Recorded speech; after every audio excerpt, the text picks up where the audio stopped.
Annunciation by David Gill. Mid-December hung around Ely, Cardiff. It was cold, but it had yet to snow. It had yet to do anything. What Joseph and Mary called a flat was one room. A window that looked north across Bishopston Road.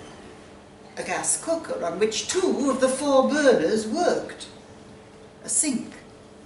A double mattress set on a floor industrially carpeted grey. The thin sunlight sighed through Joseph and Mary's window, dangled as threads about their room. Their furniture was plastic. Joe's mate Paddy had lifted it from the Culverhouse Cross B&Q, straight into his van and dropped it here one late November evening. A table and 4 chairs, a housewarming present. Joe and Mary lay on the double mattress. It was noon. Joe's blue eyes saw another perfect day. Stretched out next to him, Mary said, "I'm late." Joe turned his block of a head to her. Mary was small, black. A Tesco uniform hung on one of the plastic chairs. "For what?" said Joe. Joe was white and large, a pale square of a man.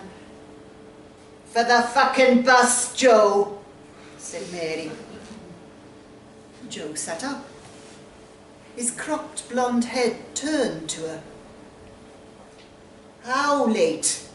he asked. She levered herself up on her elbows. "Enough late."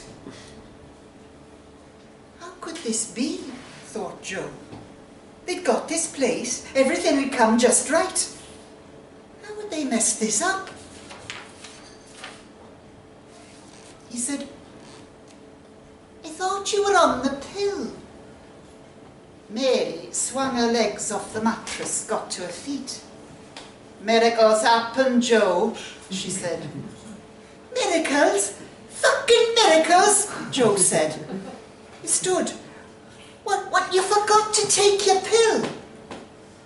Mary, naked, sat on one of the plastic chairs. "I didn't forget, Joe," she said. "You took them," said Joe. Mary inclined her head. "Yes."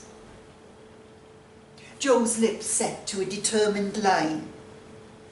"Then we'll sue the buggers." Mary watched as Joe paced the room. "Sue who, Joe?" she asked. Joe explained. The fuckers who make the pill! They must have millions!" "You can try to sue, Joe," agreed Mary. "See if anyone will take the case."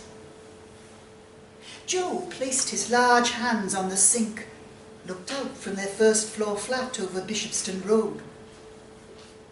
How do you sue people, thought Joe, looking at a South Wales sky crossed by cloud.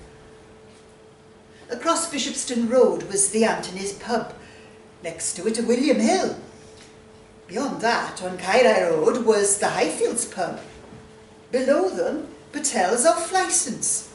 Behind, on Heel Trelai, was the Home Guard Club. They had it made. Best place in the world, Paddy had admired. They couldn't let this interfere.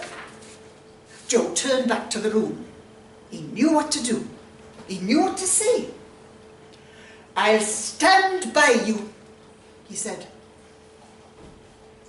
"I'm keeping the kid, Joe," said Mary. Joe felt his left eyebrow twitch. "Be reasonable," he said. "I am reasonable," said Mary. Joe began to circle the table. "Who you been talking to?" The question fired from him. "No one, Joe. Not about this," said Mary. Joe moved his head left to right. It doesn't make sense, he said, as his muscled body paced out the small room. Not here. No one will think that. That was definite. That was certain. Gabby did, disagreed Mary. Gabby's dead. Joseph batted her ridiculous claim back at her. 6 months ago, full of meth, Gabby had pitched head first off the Go Lake car park. Joe and Mary had got drunk for a week. A memorial. In a dream, said Mary. So, you were off your head and you dreamed of Gabby and that's what you're deciding on? What part of the silliness did Mary not see? Mary stood, put her hands on her hips, leant toward Joe's circling form. Dream of Gabby or not, I'm keeping the kid, she said. Joe couldn't believe it. There was a sensible thing to do, and instead Mary was giving him this. He snapped, "You're bloody mad, I know," and nodded as though it an agreed thing. And there's a place for that. God knows I'm as bad, but there's got to be a limit to it. I'm what? Said Mary, taking a step toward him. Joe tried to pass between her and the table, but collided with a plastic chair and fell to the grey carpeted floor. Just see sense, said Joe from the floor. See fucking sense, said Mary, and aimed a kick at him. I'm fucking mad. She essayed another kick. Twat, she declared. Stop kicking me, said Joe. Mary stopped. Twat, she said. Joe got to his feet. He stood in a room webbed by December light. You're keeping it, said Joe. The pub, the bookies, the tells off licence, that beautiful world was passing. Mary looked at him. I'm keeping the kid, she said.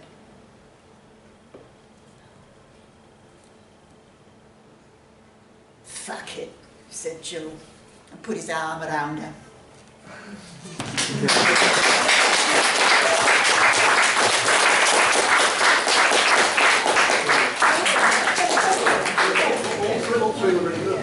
Thank you, Lynn.